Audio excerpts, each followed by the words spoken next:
Сенат и Радком и региональный парламент высказались за сохранение особого налогового режима для Яриги. Делегация во главе с заместителем председателя правительства республики Ириной Бахтиной, Еленой Шумиловой и депутатом Госсовета Вячеславом Завальневым посетила производственные и социальные объекты в поселке Ярига. Татьяна Супряткина о сути вопроса. С 1 января будущего года отменяется особый налоговый режим для высоковязких нефтей, что обернется резким снижением рентабельности их добычи, сокращением производственных и инвестиционных программ предприятий. В республике это коснется прежде всего Яригского месторождения и пермокарбоновой залежи Усинского месторождения. Добыча высоковязкой нефти – затратное производство. В его развитие уже вложено более 180 миллиардов рублей инвестиций. Еще в ноябре депутаты регионального парламента приняли обращение к Совету Федерации и Госдуме России с просьбой рассмотреть вопрос о сохранении действующих налоговых и таможенных льгот для сверхвязкой и высоковязкой нефти.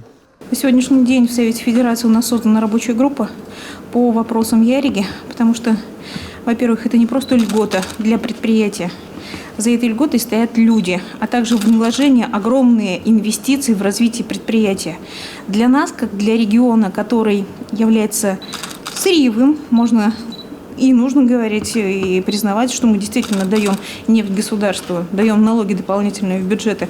Я считаю, что меры поддержки бизнеса в данном случае необходимы не просто для того, чтобы предприятие развивалось.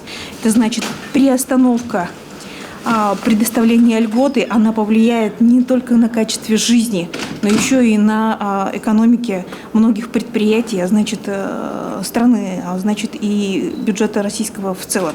Отмена налогового режима приведет к значительному падению добычи на Яриге. Это повлечет за собой сокращение не только инвестиций, но и рабочих мест. А ведь только на Яриге в добычу нефти и оказании сервисных услуг заняты более 3000 человек. Это чуть ли не половина жителей монопоселения. Кроме этого, по расчетам Минфина России, поступление в бюджет региона только в виде налога на прибыль снизится более чем на 7,5 миллиардов рублей. Татьяна Супряткина, телеканал Юргана.